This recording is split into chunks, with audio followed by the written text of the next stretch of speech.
దేవ సేవకులు ప్రత్యేకమైన వందనాలు తెలియజేస్తూ ఉన్నాం. ఇప్పుడు వాక్య భాగంలోకి వెళదాం. మరి వాక్యం చెప్పడానికి దూర ప్రాంతం ఉండే దేవ సేవకులు మరి విజయన్న మధ్యలో ఉన్నారు. మనందరికీ సుపరిచితమే కనుక మరి చాలామంది రాకపోవడానికి ప్రధానమైన కారణం ఏమిటంటే మరి ఒక ఆంటీ చనిపోయింది కాబట్టి అక్కడికి కనీసం 15 మంది అక్కడికి వెళ్ళిపోయారు. కనుక ముగించుకుని వస్తానంటూ ఉన్నారు. కనుక మరి మెయిన్ మరి ఉన్నవాళ్ళ మటుకే మరి దేవుని యొక్క వాక్యాన్ని మనం దేవుడు మనతో మాట్లాడమాట శ్రద్ధగా మనం విని దేవుని యొక్క ఆశీర్వాదాలు పొందుకుందాం. కనుక ఇప్పుడు అన్నగారు వచ్చి వాక్యాన్ని పంచుకుంటారు.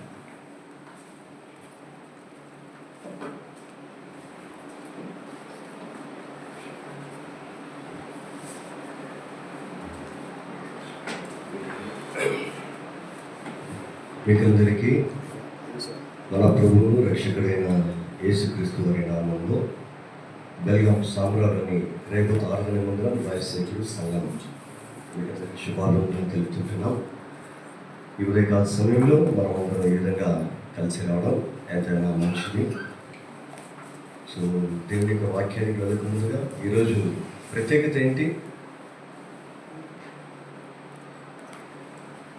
ఈరోజు ఏం ప్రత్యేకత? ఎందుకు మనం కూడిలో దైవసేవకుడు విజయ్ కుమార్ యొక్క బర్త్డే. దైవసేవకులను వదిలిపెట్టి మిగిలిన వాళ్ళకి ఒక చిన్న ప్రశ్న, తర్వాత వాక్యానికి దైవసేవకులు చెప్పొద్దండి. ఓకే, బైబిల్లో ఇద్దరు పుట్టుక దిన వేడుకలు చేసుకుంటూ వచ్చింది. ఎవరు?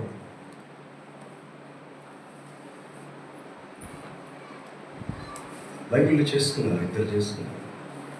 కొత్త నిబంధనలో ఒకరు, పాత నిబంధనలో ఒకరు పుట్టుక దినాన్ని ఆచరిస్తూ వచ్చిన వేడుకగా వాళ్ళు చేస్తూ వచ్చిన. సరే, నేను చెప్తాను. మొట్టమొదటిది ఫరో, ఐగుప్తు రాజు ఫరో పుట్టుక దినం ఆచరించినాడు. పానదాయకుల అధిపతి, భక్షకారుల అధిపతి ఇద్దరు కలలు కన్నారు. వాళ్ళిద్దరిని పిలిచినాడు కదా. భక్షకారుల అధిపతిని చంపేసినాడు. అంటే ఆయన పుట్టుక దినాన్ని ఒకరిని చంపాడు. నూతన నిబంధనలకు మనం వచ్చినప్పుడు హేరోదు రాజు కూడా తన పుట్టుక దినాన్ని ఆచరించినాడు కదా. హేరోదియా కుమార్తె నాట్యం చేసింది. ఏం కోరుకుంది? బాప్తిస్మం యోహాను తాగాలి.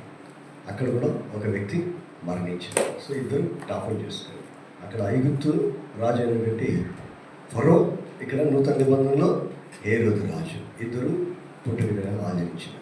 ఇప్పుడు మీకు ఒక మాట, పుట్టుక దినాన్ని మనం ఆచరించాలా వద్దా?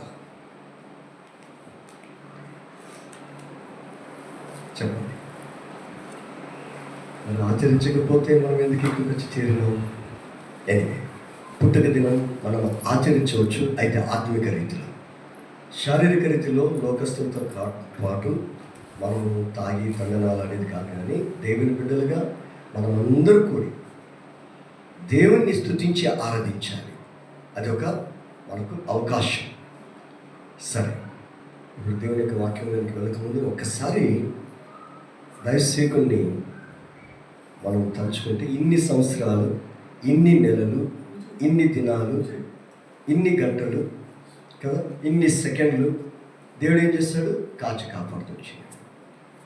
సరే, కీర్తనలు 65:11 వచ్చిన ఒకసారి అందరూ కలిసి చదువుతారు. కీర్తనలు 65వ అధ్యాయం 11 వచ్చిన Psalm 65:11 అందరూ కలిసి మన భాషలో దీనిని గట్టిగా మనం చదువుకుందాం. కీర్తనలు 65:11 వచ్చి, సంవత్సరమును నీ దయా కిరీటము ధరింపజేసినాను, నీ జాడను సారము వెదజల్లుచున్నవి. సజీవుడైన దేవుడు ఈ వాక్య భాగం దీవించి ఆశించును గాక. దేవుడు మనకు ఒక నూతన దినాన్ని, నూతన సంవత్సరాన్ని ఆయన ఇస్తున్నాడంటే ఎట్లా ఇస్తున్నాడు? ఆయన ఒక దయా కిరీటంగా మనకు ఆయన ఇస్తా ఉన్నాడు. అది మనం ఎప్పుడు కూడా మర్చిపోకూడదు. మనం దేవుని బిడ్డలు ఎప్పుడు మర్చిపోకూడదు. నేను తినే తిండి కానీ, నాకున్న శక్తి సామర్థ్యం కానీ, లేదా నా ఎక్సర్సైజ్ బాడీ కానీ, అందువల్ల నేను జీవిస్తానని ఎప్పుడు కూడా మనం అనుకోకూడదు. దేవుడు మనకు దయా కిరీటంగా ఇచ్చినాడట ఒక సంవత్సరాన్ని. కాబట్టి మన దేవుడు దైవసేవకుని ప్రేమించి ఒక నూతన సంవత్సరాన్ని దయా కిరీటంగా ఇచ్చాడు. అందుని బట్టి మనం అందరూ కూడా ఆయన పక్షాన, ఆయనే కాకుండా మనం కూడా అందరూ దేవుని స్తుతించి ఆరాధించి కొనియాడాలి. దావీదాసుడు కీర్తనకారైన దావీదు 103వ కీర్తన మనందరూ బాగా తెలుసు. 1-2 వచనాలు. కీర్తనలు 103 1-2 వచనం నోడువాగా అక్కడ ఏమని రాయబడింది? నా ప్రాణమా యెహోవాను సన్నిధించుము కదా అంటున్నాడు. లేదా ఎవరితో చెప్తున్నాడు? పక్కన వాళ్ళతో చెప్పడం లేదు, తన ప్రాణానికే ఆయన చెప్తా ఉన్నాడు. నా ప్రాణమా యెహోవాను సన్నిధించుము. ఆయన చేసిన ఉపకారములలో దేనిని మరొకము. నా ప్రాణమా యెహోవాను సన్నిధించుము. నా అంతరంగమున ఉన్న సమస్తమా అంటే తలమొక్క అరికాలి వరకు నా బాడీ మొత్తం కూడా దేవుని స్తుతించాలా, ఆరాధించాలి. మనమైతే ఏం చేస్తాం? మన డ్రెస్సు, మన అందం కదా, మన హెయిర్ కట్, అద్దం ముందు నిలబడి మనం చూసుకొని సంతోషిస్తూ ఉంటాం. అయితే రాజు అయినప్పటికీ కూడా ఆయన ఏమంటున్నాడు? తన ప్రాణంతో చెప్తున్నాడు. నూతన నిబంధనలో ఒక వ్యక్తి ఉన్నాడు. ఆయన పొలంలో పంట మంచిగా పండింది. ఉన్నటువంటి గోడౌన్, కొట్లు అని రాయబడినట్టు తెలుగులో, దాన్ని పడగొట్టి పెద్దవి చేసుకున్నాడు, నింపినాడు. దేవుని స్తుతించేలా ఆయన ఏమన్నాడు తెలుసా? నా ప్రాణమా తినుము త్రాగుము సుఖించుము అన్నాడు. దేవుడు ఇచ్చిన దేవుని మర్చిపోయాడు. ఏం చేశాడంట? తన ప్రాణాన్ని గురించి మాట్లాడుకుంటాడు. ఆయన ప్రాణం గురించి చెప్పినాడు, దేవుని స్తుతించి అన్నాడు. ఈయన ప్రాణాన్ని ఏమంటున్నాడు? తినుము త్రాగుము సుఖించుము అన్నాడు. అయితే దేవుడు ఏమన్నాడు? ఈ రాత్రి నీ ప్రాణం నడుచున్నారు అన్నాడు. అంతే, ఆ రాత్రి చచ్చిపోయినాడు. కాబట్టి దేవుడిచ్చిన ఆయుష్, దేవుడిచ్చిన ప్రాణం, దేవుడిచ్చిన ఈ ఊపిరి ఆయనదే. అందుకే ఆయనకు మనం కృతజ్ఞులమై ఆయన స్తుతించి ఆరాధించి కొనియాడాలి. సో దేవాది దేవుడు, ఒక చిన్న మాట చెప్పాలంటే, మన ఏజ్ ఇప్పుడు అన్న 50 సంవత్సరాలు అంటాడు, కానీ బైబిల్ ప్రకారంగా ఎట్లా తెలుసు? ఇప్పుడు తల్లి గర్భంలో 9 నెలలు ఉంటే దాన్ని కౌంట్ చేయము కదా. ఎప్పుడైతే తల్లి గర్భం నుంచి బయటకు వస్తాడో ఆ రోజు నుంచే డేట్ ఆఫ్ బర్త్ అంటారు. అయితే దేవాది దేవుడు ఏమంటాడు తెలుసా? భూమికి పునాది వేయకమునిపై నేను నిన్ను ఎరిగి ఉన్నాను అన్నాడు. అంటే 6000 సంవత్సరాల కంటే ఎక్కువ పెద్దోడు కదా దేవుడి దృష్టిలో. అయితే లోకప్రీతిగా సర్టిఫికెట్ ప్రకారంగా మనం ఈ భూమి మీద ఎప్పుడైతే పుట్టామో అదే మనం పుట్టుక దినం. అయితే దేవుడు ఇన్ని సంవత్సరాలు కంటి పాప వలె కాచి కాపాడుతూ వచ్చినాడు. తన రెక్కల చాటును భద్రపరుచుకున్నాడు. పాటలు పాడుతూ వచ్చినాం కదా, ఎబినేజర్గా ఉండి సహాయపడుతూ వచ్చినాడు. అంతేకాకుండా యెహోవా ఈరేగా ఉండి ఆయన సంస్థని అనుగ్రహిస్తూ వచ్చినాడు. కన్నడలో చక్కగా రాయబడి ఒదగిసివ దేవుడు అని రాయబడి. ఏ టైంకి ఏం కావాలో అది అమర్చే దేవుడు మన దేవుడు. ఇంకా రీసెంట్గా మీకు తెలుసు లేదు, రీసెంట్గా తక్కువని షుగర్ అటాక్ అయింది. ఎట్లా అయితే 3 దినాల కిందటే గుడ్ న్యూస్ ఏముంది? షుగర్ నార్మల్గా ఉంది, అసలు దాని లెవెల్కే రావట. కారణం ఏంటి? దేవుడు కాపాడుతూ వచ్చినాడు. ఆయన యెహోవా రాపా, మనల్ని ఆరోగ్యవంతులుగా చేసే దేవాది దేవుడు ఆయన. కాబట్టి ఆ దేవుడిని మనం ఎప్పుడు కూడా మర్చిపోకూడదు. ఆయన పేరు ఎల్ షద్దాయి దేవుడు, సర్వశక్తిమంతుడు. ఈ లోకంలో మనకు అసాధ్యమైనవి దేవునికి సమస్తము సాధ్యమే కదా. మనకు ఈ లోకంలో మనం అనుకోవచ్చు, అయ్యో ఎట్లా ఏమి అనుకోవచ్చు. అయితే మన దేవుడు అంటాడు, it is nothing for me కదా. ఇర్మియా 32:27లో మనం చూస్తే, ఇర్మియా 32:27, Jeremiah chapter 32:20, I am the God of all flesh, is there anything too hard for me. నేను సర్వశరీరులకు దేవుడను, నాకు అసాధ్యమైన ఏదైనా కలదా? దేవునికి అసాధ్యమైన ఏది లేదు. ఒక్కొక్క దినం మనం నూతనంగా చూస్తున్నామంటే అది దేవుని కృప, దేవుని దయ. ఇంకొన్ని మాటలు చూసుకుందాం. కీర్తనలు 103 దాంట్లో 4-5 వచనాలు. కీర్తనలు 103 ಅದರಲ್ಲಿ 4 ಮತ್ತು 5 ವಚನಗಳು తీసిన వాళ్ళు ఎవరైనా పర్లేదు, మీరు చదవచ్చు. ಜೀವನವನ್ನು ನಾಶನದಿಂದ ತಪ್ಪಿಸುವನು, ಪ್ರೀತಿ ಕೃಪೆಗಳನ್ನು ಕಿರೀಟದಿಂದ ನಿನ್ನನ್ನು ಸಿಂಗರಿಸುವನು ಆಗಿದ್ದಾನೆ. ಶ್ರೇಷ್ಠ ವರಗಳಿಂದ ನಿನ್ನ ಆಶೆಯನ್ನು ಪೂರ್ತಿಗೊಳಿಸುತ್ತಾನೆ. ಹತ್ತಿಗೆ ಬರುವಂತೆ ನಿನಗೆ ಯೌವನವನ್ನು తిరిగి బరమాడుతానే. చూడండి, లోకంలో పుట్టిన ప్రతి మనిషి ముసలివాడైపోతాడు. అయితే ప్రభువులో ఉన్న వారికి ఇది ఒక గొప్ప ఆశీర్వాదం. ఏమంటున్నాడు? సమాధిలో నుండి నీ ప్రాణము విమోచించుచున్నాడు. గతంలో ఎంతోమంది గతించిపోయినారు. అయితే దేవుడు ఈ రోజు వరకు మనల్ని సజీవ లెక్కలు ఉంచినాడంటే అది దేవుని యొక్క దయ, దేవుని యొక్క కృప, దేవుని యొక్క వాత్సల్యత. మలాకి 3వ అధ్యాయం 6వ వచనం మనం చూస్తే అక్కడ రాయబడి ఉంటుంది, యాకోబు సంతానమైన మనము ఎందుకు లయం కాలేదంటే యెహోవానైన నేను మార్పు లేని వాడను. మన దేవుడు మారడు కదా. మనుషులు మారిపోతారు. ఇప్పుడు ఉన్నవాళ్ళు రేపు ఏమవుతారో తెలియదు. ఇప్పుడు మనకు సన్నిహితంగా ఉంటాడు, రేపే శత్రువు అయిపోతాడు. అది మనుషుల యొక్క నైజం. అయితే ఆ దేవుడు ఏమంటున్నాడు? యెహోవానైన నేను మార్పు లేని వాడను. There is no change at all. కాబట్టి మనం లయం కాలేదు. కాబట్టి ఆ దేవుని మనం జ్ఞాపకం చేసుకుందాం. అంతేకాకుండా ఈ యొక్క విలాప వాక్యములు 3:27 మనం చూస్తే 3:22 లామెంటేషన్స్ చాప్టర్ 3:22 ప్రలాపకులు 3వ అధ్యాయం 22వ వచనం విలాప వాక్యములు ఇర్మియా కొడుదిరుವುದು యెహోవన కరుణే ఆతన కృపావరములు ఇంతు భోగము. చూడండి, ఇర్మియా తర్వాత ఉంటుంది. దాంట్లో ఏమంటున్నాడు?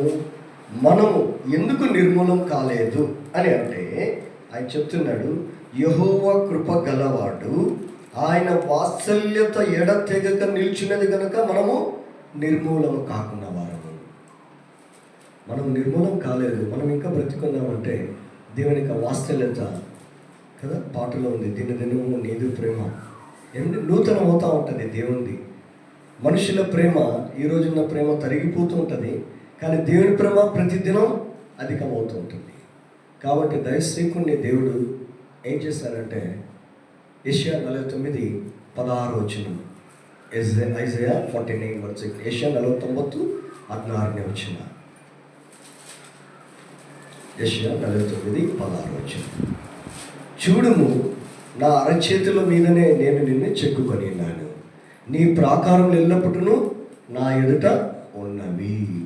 కాబట్టి అరచేతులలో ఆయన చెక్కుకున్నాడు. కాబట్టి జాగ్రత్తగా ఆయన చూస్తూ వచ్చినాడు. తన కంటి ఎదుటగా మనల్ని పెట్టుకున్నాడు. అందుకే నీ ప్రాకారంలో ఎల్లప్పుడూ నా ఎదుట ఉన్నది. అందుకే ఈ సంవత్సరం వాగ్దానంలో, సార్వత్రిక సంఘ వాగ్దానం, నీ ప్రాకారంలో నెమ్మది కదా, శాంతి, సమాధానం అన్నాడు. పరిస్థితులు మనకి ఎన్ని భిన్నంగా ఉన్నప్పటికీ ఆ దేవుడు మనకు తోడుగా ఉండి మనల్ని నడిపించే ఇమ్మానుయేలు దేవుడు. కాబట్టి ఆయన ప్రతిదినం మనలో గొప్ప కార్యాలు చేస్తూ ముందుకు తీసుకెళ్తా ఉన్నాడు. ద్వితీయోపదేశకాండం 11వ అధ్యాయం 12వ వచనం, వ్యవస్థా వివరణ ధర్మోపదేశకాండ 11-12. Deuteronomy chapter 11 verse 12. ಅದು ನಿಮ್ಮ ದೇವರಾದ ಯೆಹೋವನು ಪರಾಂಬರಿಸುವ ದೇಶ. ಸಂವತ್ಸರದ ಪ್ರಾರಂಭ ಮೊದಲುಗೊಂಡು ಕೊನೆವರೆಗೂ ಆತನು ಅದನ್ನು సదా కటాక్షించువను. చూడండి, అది నీ దేవుడైన యెహోవా లక్ష్య పెట్టు దేశము. దేశం అనే కాడ అక్కడ మనం ఏం చేయాలి? మన పేరు రాసుకుందాం. సో దేవుడు లక్ష్య పెట్టే వాళ్ళంగా మనం ఉంటున్నాం. అంటే దేవుడు ప్రతినిత్యం మనల్ని చూస్తున్నాడు. హాగరు నుంచి వచ్చిన కన్నులు నిన్ను నన్ను ఎల్లప్పుడూ చూస్తూనే ఉన్నాయి. కాబట్టి మనం కాలు జారలేదు, మనము తొట్టు పడలేదు. కీర్తన 121:3-4 మనం చూస్తే, కీర్తనలు 129:3-4 అక్కడ ఏమని రాయబడిందంటే, ఆయన నీ పాదము తొట్టిల్లనీయడు, నిన్ను కాపాడువాడు కొనుకడు, ఇశ్రాయేలును కాపాడువాడు కొనుకడు, నిద్రపోడు, ఆయన నీ ప్రాణమును కాపాడును. కాబట్టి మన ప్రాణాన్ని దేవుడే కాపాడుతూస్తున్నాడు. ఎప్పుడు నేను 2 ఎగ్జాంపుల్స్ చెప్తా ఉంటాను. ఒకవేళ మనకు బాగా తెలుసు కీర్తనలు 127లో, యెహోవా ఒకవేళ పట్టణంలో కావలి కాయకుండా ఉంటే దానికి కావలి కాయవారు రాత్రంతా ఉన్నా కూడా ప్రయాసమే, వ్యర్థమైపోతుంది. ఇందిరాగాంధీ గారి గురించి మనం చూస్తే, ఆమెకు బాడీగార్డ్స్, అంగరక్షకులు ఉన్నారు. బాడీగార్డ్స్ అంటే ఆమెను రక్షించేవాళ్ళు, వేరే వాళ్ళు ఎవరు అటాక్ చేయకుండా కాపాడేవాళ్ళు.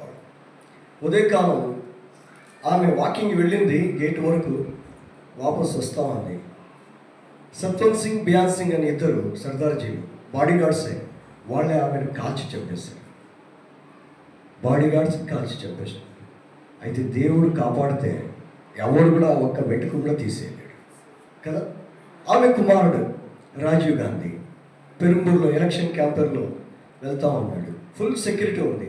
అయినప్పటికీ కూడా అక్కడికి నళిని, కాళీచరణ్ అని కొంతమంది వెళ్ళారు. వాళ్ళల్లో ఏమైంది, ఆయన కాళ్ళకు నమస్కారం చేసేటట్లు కుడి చేతి ఇట్లనింది, ఎడమ చేతి ఇక్కడ బటన్ వచ్చింది. ఆన్ ది స్పాట్ పేలిపోయింది. మాకు దొరికింది ఏం తెలుసా, రాజీవ్ గాంధీ షూ ఉన్న ఒక కాలు మాత్రమే, అది తీసుకుని గంగాలో కలిపినారు కాల్చి. చెప్పేది ఏంటంటే దేవుడు కాపాడకపోతే ఏ సెక్యూరిటీ కూడా మనల్ని కాపాడలేదు కదా. దేవుడే అందుకే అంటాడు, ఆయన అది నీ దేవుడైన యెహోవా లక్ష్యపెట్టు దేశం. ఆయన మనల్ని లక్ష్య పెట్టినాడు కాబట్టి ఈరోజు మనం బతుకుతాం అన్నాం. ఇశ్రాయేలీయులు ఫరో దాసత్వంలో ఉన్నారు 400 సంవత్సరాలు. వాళ్ళు ఏడుస్తున్నారు, మూలుగుతున్నారు, మొరపెడుతున్నారు. అక్కడ 2వ అధ్యాయం నిర్గమకాండం ఆఖరిలో మనం చూస్తాం, పరమేశ్వర అన్న చిత్తు లగాయ అంటే దేవుడు వారి మీద తన దృష్టిని, తన చిత్తాన్ని ఉంచాలని రాయబడింది. కాబట్టి దైవదాసుడు మనం అందరం కూడా ఈరోజు సజీవులో ఉన్నాం, సజీవ లెక్కలో ఉంటున్నామంటే ఆ దేవుడే మనల్ని లక్ష్య పెట్టిన వాడుగా ఉంటున్నాడు. 2వది అంటున్నాడు, నీ దేవుడైన యెహోవా కన్నులు సంవత్సర ఆది మొదలుకొని సంవత్సరాంతం వరకు ఎల్లప్పుడూ దాని మీద ఉండను.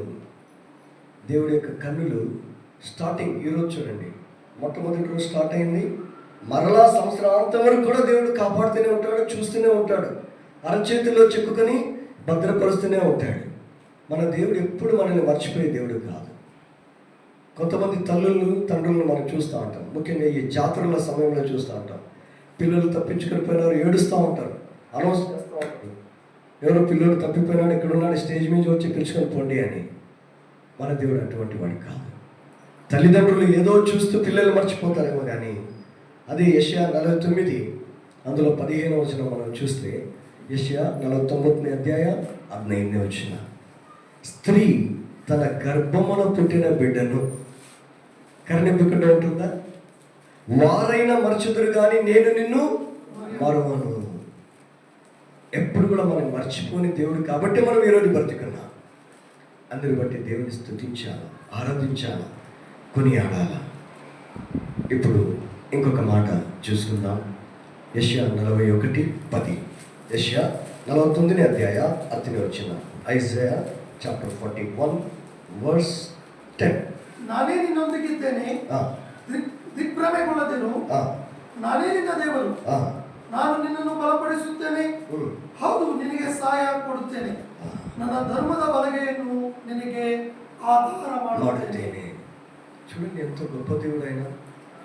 భయపడకము అంటున్నాడు, fear not, I'm with you. ఎప్పటి వరకు?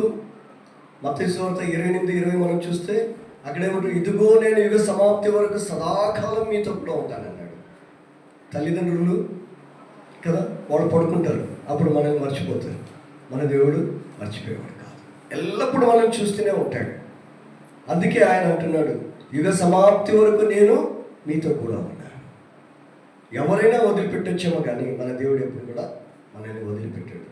కీర్తనలు 27:10 మనం చూసుకుంటే, కీర్తనలు 27:10, నా తల్లిదండ్రులు నా చేయి విడిచినను యెహోవా నన్ను చేరదీయును కదా. తల్లిదండ్రులు వదిలిపెట్టచ్చు. ఎన్నో కుటుంబాల్లో మనం చూస్తాం, పిల్లలు మాట లేదని తల్లిదండ్రులు వదిలిపెట్టేస్తారు.